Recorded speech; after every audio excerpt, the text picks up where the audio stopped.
Good evening, YouTube family. Once again, it's your local neighborhood YouTube protagonist, Lou, by the way.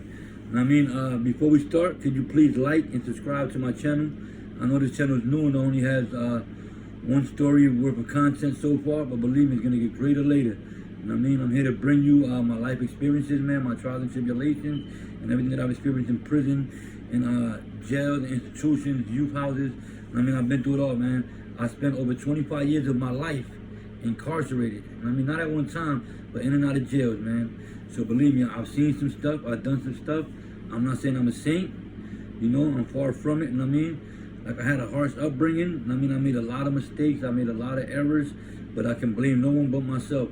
Those mistakes are mine and mine alone to live with. I just hope that you like what I'm bringing to you guys. I hope that you enjoy the content. I hope that you can get something out of the content. It's not just entertainment.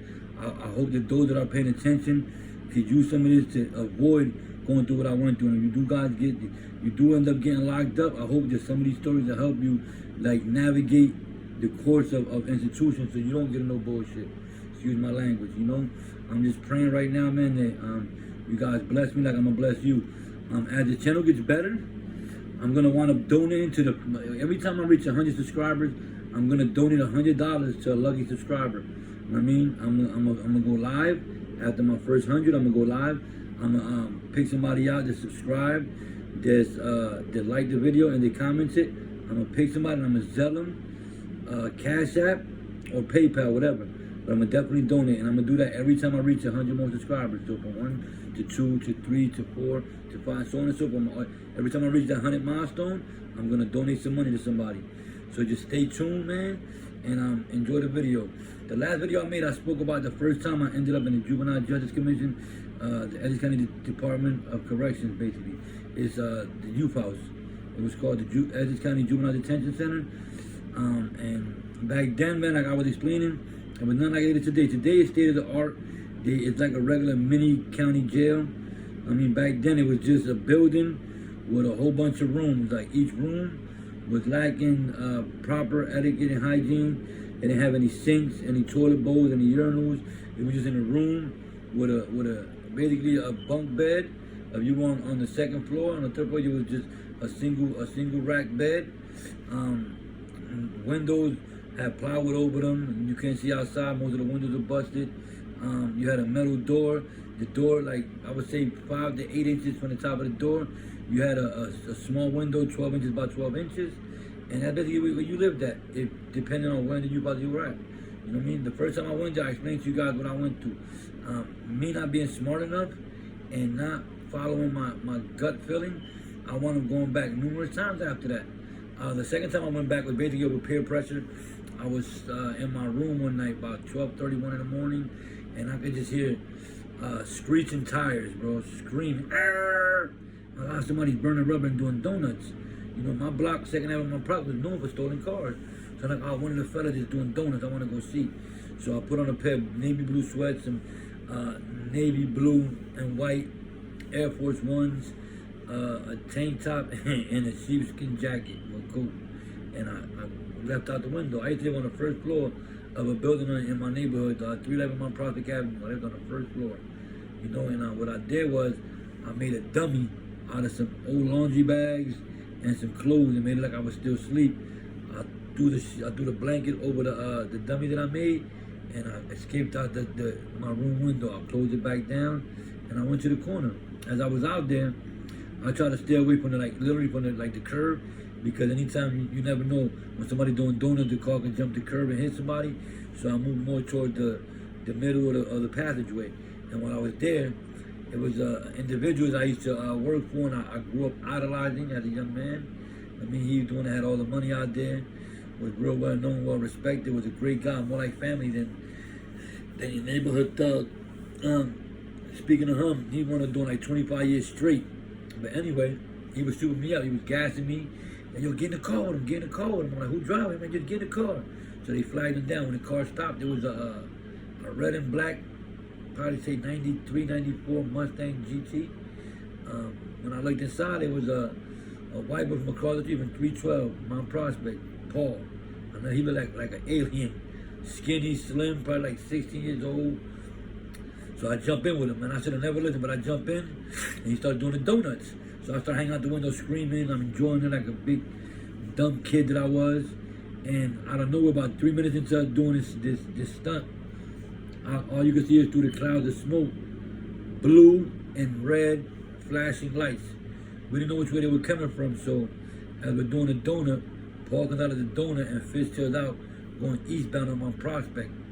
Now, if anybody knows Mount Prospect going from 2nd Ave to Elwood, you know that on your right-hand side, there's no outlets for cars to go in or out. It's just all houses on this side, right? On the left-hand side, you have intersections. Like you have Mount Prospect coming out, then the next block is Elwood, then Barkley, and so on and so forth. But you can only enter Mount Prospect when you're going towards Elwood from the left-hand side. So Paul, knowing this, he stood on the side we were driving on and just gunned it straight down, ate all the lights because he didn't have to worry about anything coming out from our right-hand side. Now, mind you, the car was automatic. So when you're driving an automatic car, we're going like probably like 80 or 90, probably more than that. And as we started getting towards Elwood, what he was supposed to do was, instead he had it on drive, but he was speeding, was going fast. He was supposed to drop the gear shift on low 2, and the car would automatically slow down on its own instead of hitting the brakes, because going that fast, you're going to start eating your brakes. You're going to start, you could go through the ABS and the wheels could lock. So he was supposed to break it down, low 1, low 2, low 1, back to drive, and it would break down, He didn't do that. He just started pumping the brakes a little bit, and then he made that right. Because you never, in a stolen car, you'll never want to go and eat a red light or make a left at a red light, because you could run into oncoming traffic, cause a big accident. The best bet is to make a right, so you could avoid going through the intersection and avoid hitting anything. So he did make the right, but he didn't do the right maneuver. When he started breaking down, he just put on the brakes and turned, then hit the gas again. So as he turned, the car starts swerving. He turns right, and the car, about 15 feet into the turn, the car swerved to the left and hit about 3 or 4 parked cars, but hit him hard. We were going to go, when he slowed down, about 55, 60, I don't know, probably more than that, and we crashed. I mean, all I remember is like coming out of a daze and trying to jump out the window when a female officer dragged me out, threw me on my stomach, slapped me a couple of times. "You idiot, that could have killed somebody," and she's screaming at me. But I'm like, "Won't you not see I'm in the passenger side? I wasn't driving." And that's what I'm thinking. She's smacking me, punching me. All of a sudden, other officers start showing up at the scene. Now they're pounding me out. I mean, they want to handcuff me, beating me all up. Now, mind you, when you're in a car accident or any type of accident, before you go to the precinct, they had to call an ambulance to make sure that you're in good physical health before they take you to the precinct and then escort you and transport you to the Essex County Juvenile Detention Center. The detention center or any county jail will not accept an inmate/prisoner if he or she is injured in any way. They have to be medically cleared before they enter the facility, because they don't want to be responsible. Anyway, I was. I thought I liked that he took us to the precinct 1 Lincoln, which is the 2nd precinct of North, in North. Now, North precinct has 2 entrances. It has the front entrance on, what block is that? Lincoln. The front entrance is for adults. When you get locked up for whatever charge, and they decide they're going to process you and fingerprint you, they take you there first. I remember this vividly. Well, in the back of that building, in the back of that precinct, they have a part where they process juveniles. Now, around this time, they didn't have the machine where they put your finger on it and just roll your fingers. You had to do everything by card. So they had to fingerprint every finger, roll your finger on the card, on each individual slot. I got fingerprinted, so the whole time I'm there, I'm like, please God, let my mother come sign me out. But deep in my heart, I knew I wasn't gonna get out. I knew I had to go to the youth house, and I just came out probably like 3 weeks to a month before the situation happened. So I'm like, man, I mean, after they finished processing me, they're like, "You want a phone call? Want to call anybody?" I'm like, yeah. Now, mind you, we were poor, so we didn't have a phone in our house. So I called our neighbor, Crucita, Tito and Trivi's mother. I wanted to call her, and she went next door. You know what I mean? And so my mother like, "Yo, Louis got locked up. She went, my mother went to the precinct, and all I could hear them tell her, like, "No, we're not going to release him to your custody. He's going to the youth house for the night, and tomorrow he'll go to court." Now, mind you, by the time all this happened, I want to get in that car like around 1:30, 2 o'clock. By the time we crashed, the ambulance came, checked me, they did all the paperwork. It was probably like 5:36 in the morning. By the time I got transported to the youth house, about like 6:45, 7. Guys were already getting ready to go to court, so I know I was gonna make that court run. So when we get in the youth house, just like before, man, you get in, the cop car rolls in, the gate closes behind you, boom. They wait till the gate, one gets out, takes his weapon inside to a lockbox, comes back, they both get out of the car. He takes both of their weapons into a lockbox. You can't go in with your weapon. No weapons allowed in the institution. Once they successfully secure their weapons, they both take you out of the cop car, they escort you inside. The first thing you hear is the door being buzzed open from master control. And all you hear that, and they pull the door, they escort you in, they pull the door closed behind them, and you hear the door lock. Boom! Right? You get to the first window. They give the corrections officer in the bubble, which is master control. They give them your name, your date of birth, and some paperwork. Basically, I'm guessing it's the custody paperwork. They give it to them, they file it in, they buzz another door open. You just hear, and we walk to our right, going through that door locks. And as soon as we go into that door, we make another right into a bullpen. The bullpen has benches, see it all around in a red, in a square. So I go in there, I sit down. Intake officer comes and says, yo, in a couple of minutes, we're going to be doing courtroom, so we're going to move you guys from here to the cafeteria. You're going to sit in the cafeteria till these guys get loaded on the van for court. That's exactly what they did. They moved us out of there. It was probably like 4 of us. We went to the cafeteria, they fed us. We waited there for 45 minutes. They got those guys out of there, took us back in there, and they started processing us. Same thing as before. Degrading, demeaning, just disgusting. You take off your clothes, you put it in a plasticky, I would say it's like nylon and plastic with a hanger inside. You put your clothes in there, they zip it up and hang it up somewhere in their property room, and they give you a blue jumper, or it could be a blue pair of gel pants, a blue shirt. They give you a robe basically, shirt, underwear, socks, white shirt, underwear, socks, and the jumper or the 2-piece set, right? But once you strip out of your clothes, they tell you to lift up, open your mouth, they search inside, you put your finger inside your mouth, rub it, boom, lift up your underarms, look at your fingers, turn around, you lift up your right foot, show on the bottom of your foot, left foot, boom, bend over at the waist, call. Once they're satisfied that you don't have anything on you, they give you the robe, you put the jumper on, the t-shirt, the socks, boom, and if you don't have sneakers on or you have boots, they give you some slippers. Now you can take your sneakers into the building. So all 4 of us went through the process. Like I said, I went to unit 2B. As soon as I get there, we go upstairs. The majority of people were still in their room sleeping. It was about 8:30. Everybody went to mess. Some of the guys were in school because they managed to go to school. The other guys like laying down in their room. And so it's real quiet. Someone was watching TV. So I sit there. No problem. I'm just chilling, watching TV, thinking about what I'm going to do next, how I'm going to get out of this, what I'm going to tell the judge. You got 1,000 scenarios running through your mind. And me being me, man, I'm just trying to figure out a way out.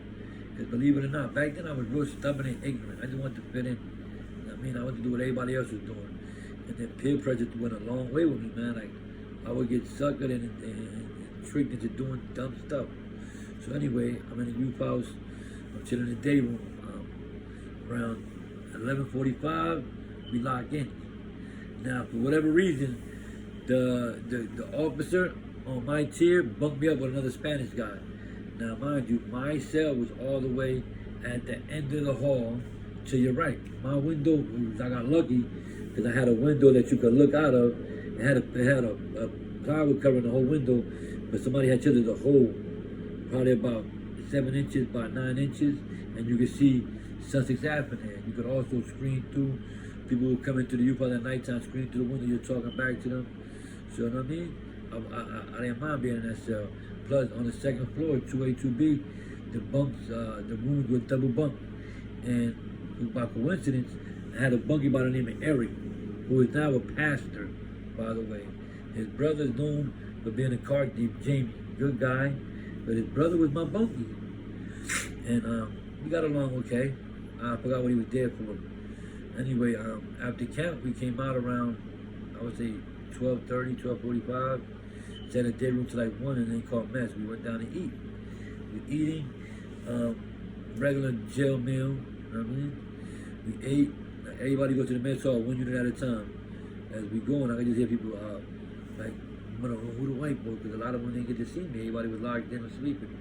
And who the white boy in the room with Poppy? I just ain't talking about it, man. Here we go again. Everybody think I'm white. I already know what it's headed for. Fights and try to extort me. So boom, we go eat. I see everybody staring. So everybody ate. Once everybody threw their trays out, we got escorted back to the unit. When we get to the unit, what were we watching? We watching Sun on TV. This is like 93 maybe, 92. Forgot what cartoons is on. But anyway, we watching TV. I mean, like 2:30, 3 o'clock, we watching TV, shift change. And every time they talk to me, like, you play cards? I'm like, yeah, I play cards. He's like, what you know how to play? I said, I play casino. I play casino. I play fucking spades. Okay, we can play spades. We start playing spades. Now we playing spades, they want to gamble. You gotta gamble for your snack. I'm like, I ain't doing that. I'll be hungry. I'm gonna get hungry tonight. Like, whatever. So I said, I'm gonna get hungry tonight. I'm not gambling my snack. So, whatever, long story short, we played, we won a couple of games. I sit back down and watch some TV. As I sit down, just like before, bro, it felt like deja vu. Dude comes up to me like, yo, you know, around like from 6:30 to 7:30, they give out snacks, man. When they give out the snacks, man, I'm gonna need yours. I'm like, all right, you think so, man? I ain't giving nothing up. You got me confused. I'm talking slick. I said, if you want, man, we go to the box right now. I ain't said like that, but I basically said exactly what I said verbatim. I don't remember. But I'm like, bro, I'm not giving nothing up. If you want to take it, you take it. We're going to go to lockup. That's the end of the gist. You know what I mean? So I'm like, man, I'm not trying to go to lockup. I'm just coming in this building. I've only been here for a day. I go to court tomorrow. I'm not trying to go to court for lockup. But sure enough, 6:30, 7 o'clock, I grab my snack and I start speed walking back towards my room, myself. I know he behind me. Now, I'm not speed walking to try to get away from the guy to lock in. I'm trying to get to the back so the steals don't hear me getting in. In the back of my mind, I'm a pound this guy. I'm not playing no games at all. Boom, so when we get to the back, I pull my jumper down, I tell the right take off my shirt so he can't grab me. Let's get in, I squared up. You can see by me doing that, you can see it in his eyes, he was intimidated. So I'm like, well, I'm gonna get the best of this guy. We square. You can tell he can't fight when he put his hands up, he going like this. I'm like, oh my God. I come in, whew, boom, I hit him. Hit him with a nice two-piece, boom. He tried to grab me. He grabbed me, I pushed him off, hit him with a body shot, hit him again. When he swung, missed, I hit him again. Bro, no lying, I'm not to brag, to toot my own horn. About 22 minutes, 25 seconds into the fight, I hit him with a nice three-piece, but he went right down. When he went down, he took a knee and balled up. I wanted to kick him, right, but I'm not that, like, even back then, I wasn't that type of guy to stomp somebody out. So I hit him 2 more times over his head. Like, you had enough? You good? And I pushed him. He got up, walked away. Oh, damn, man. Now I'm like, I hope he don't got no friends and they try to jump me. You know what I mean? So now everybody looking, they was back, like, towards the back being nosy. I mean, everybody saw me beat him up. I'm like, they should give me some credentials where I don't got to fight again for a couple more days till I leave. So boom, I go back to the day room. Now mind you, I'm a little winded, I'm tired, exhausted. I sit down. Mind you, I had grabbed my snack from the floor. Went back, I ate my snack.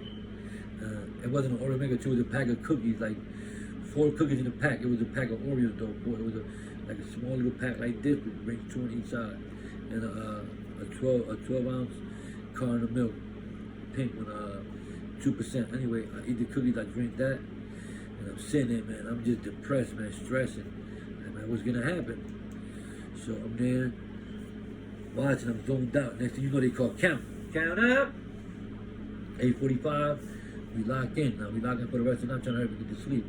But now my bunkie, Eric, trying to talk to him. Like, look, bro, I know you want to talk, we trying to get to know your bunkie, I respect that. But can just wait till tomorrow, I gotta go to court, man. But you go to court tomorrow? I said, yeah. So I thought you gave me another tea. I said, nah, bro, I came from the streets. He said, oh, all right. Why you didn't go to court today? I said, because I got in the building late, so my name wasn't on the court list or whatever.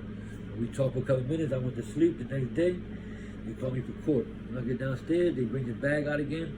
You get dressed in your civilian clothes all over again, because you don't know if they're going to release you from the bullpen or not. So when I'm going to court, it's like 20 of us all together going to court.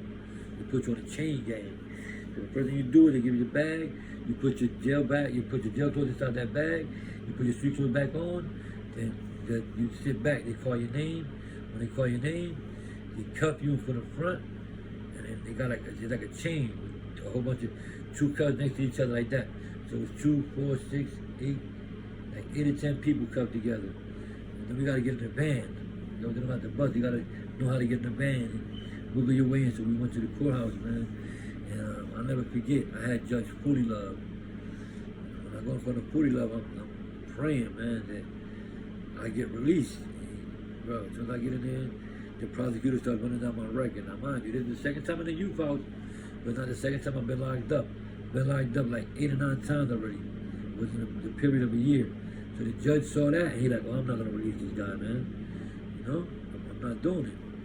He said, come back, and now, as a juvenile, you come back every 2 weeks to see the judge. So boom, I waited 2 weeks, they called me back, same thing. He didn't release me, I had to wait another 2 weeks. So now I'm getting frustrated, I'm getting angry. I'm like, man, and the second time I went to court, when I came back, bro, I popped the biggest person in the bullpen, popped the phone, start rocking, getting in. They're right down to my intake. Ain't no sugarcoating it, they called me, they grabbed me, they dragged me to the second floor. I got beat up by the officers. They put me in the room, in the locker room again, detention. So now I'm sitting in there, stressing, bro. Stressing. I'm like, I want to go home. I want to go home. Oh, so I sit 4 days there. Now, mind you, those rooms don't got any sinks, toilets. You got to piss in a milk carton or a cup till the next day. No matter how much banging you're doing, they're not going to come open the door, but to use the bathroom. So I sat there for like 7 days. I got to move back upstairs to 238 this time. I go up there, bro, nice and quiet. The officer messed with a lot of the older guys, so there was smokes up there. Want to get a couple of cigarettes from them. It was chill, you know what I mean? So I get up there, you know what I mean? When I get up there, I'm in the dorm, I'm chilling. Now mind you, when you go to 383B, it's bigger than downstairs. It's the same exact setup, except for the cot room, the dorm is open up there. So I was in the dorm again. You know what I mean? And I was up there chilling. You know what I mean? And it's messed up, right? Because after the second time I was intimidated, but when I seen the older guys gravitating towards me, I was funny. I wasn't no sucker, I was willing to fight. Like I made it through. Until one day we playing cards like always, bro. The root of all evil. We playing cards, gambling, and dude thought he wasn't gonna pay me. I'm like, he lost 4 snacks. Like, you know what I mean? I'm like, boy, this is crazy. So I'm like, look, if you don't pay me, I promise you, I'm locking ass, I'm going to the box. And that's just what happened, bro. We pay out for like 6 snacks. You know what I mean? I'm like, you can pay me every day. Like, nah, I need my snacks though. I'll give you the milk and I'm keeping the snack. I'm like, I don't want the milk, bro. I want the thing you promised me. So we going back and forth. I got so mad, bro, that I just can't hold it. We're in the car room. It's already late. It's kind of quiet. We arguing. I know the CO can hear us. So boom, I shut up. I'm like, yo, tomorrow, bro, I promise you I'm gonna air you out. And that's exactly what I did. I waited till the next day. Boom, we went to mess. So we came back. I mean, we went into the cot room, because it's still you go in and out if you want. Me and I went to the cot room. Now the cot room, towards the corner, you can't really see nothing. So when you walk back there, I pop them. Boom! Start rocking, we get in. You know what I mean? Fought for a good minute and a half. We both got tired. I mean, we broke it up on our own. We shook hands. What was his name, bro? Ibn something. I mean, good dude, though. Good dude, he got along real cool. Just a misunderstanding. So anyway, like, I say that to say this, right? That me going in and out of the youth house as a juvenile wind up saying the pace of me going to the county jail. And when you go to the county jail, you basically run into guys that you were in the youth house with. So it's just a graduation from one situation to another. And that's what happened with me. I basically graduated, man. Now, mind, I was the second time me going to the youth house, but it wasn't the last, bro. It wasn't the last. I have no explanation for it. I don't know what to say, bro.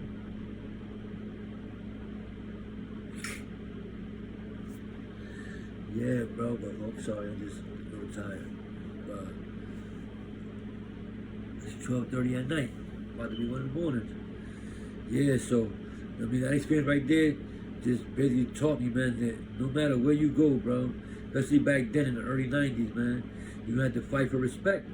especially looking like a white boy in the midst of all African American men and a couple of darker Hispanics, which ain't stand for shit. You know what I mean? I'm sorry to say it, bro, but the guys that I was locked up with that weren't from my neighborhood, they was scared, bro. Like, we was kicking, bro. Like, second night we was kicking up, man, and it ain't cool, bro. But I had so many fights in that building, it's incredible. But they knew, yo, don't mess with Lou gonna kick. And I mean my name like that. I mean my name up for fighting and acting crazy, throwing shit at officers through lockup, throwing feces at them, throwing urine at them. I did all that. And not for attention, for respect, you know? And I regret it, though. Don't get me wrong, man. I regret a lot of the things that I did. But honestly, it turned me into the man I am today. And I'm not a saint. But I know a lot and I did a lot, man. And I'm not proud of it. I hope that one of these viewers can take that out of my story, man, and learn something from it so that she don't got to do the shit that I went through. Nobody deserves that, you know?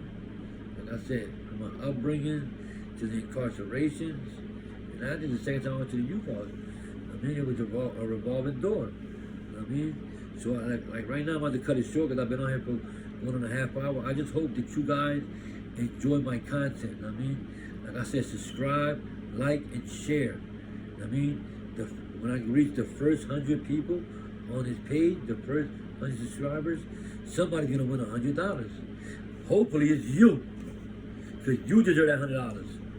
So keep on staying tuned to this page. You know what I mean? Please let your friends know about it. Let your friends know what I'm doing, and hopefully you'll be the one to win $100. Because I know you need it and you deserve it. You know what I mean? So just stay tuned, stay positive, stay encouraged, man, and God bless you, man. May Allah be the witness to guide you in the right direction. May Allah grant you all the prosperity and everything that your heart desires, man. It's time to sign up, man. I hope you guys enjoyed it once again, man. Much love and respect. Your favorite neighborhood protagonist, Lou. Love y'all, man. Have a good night.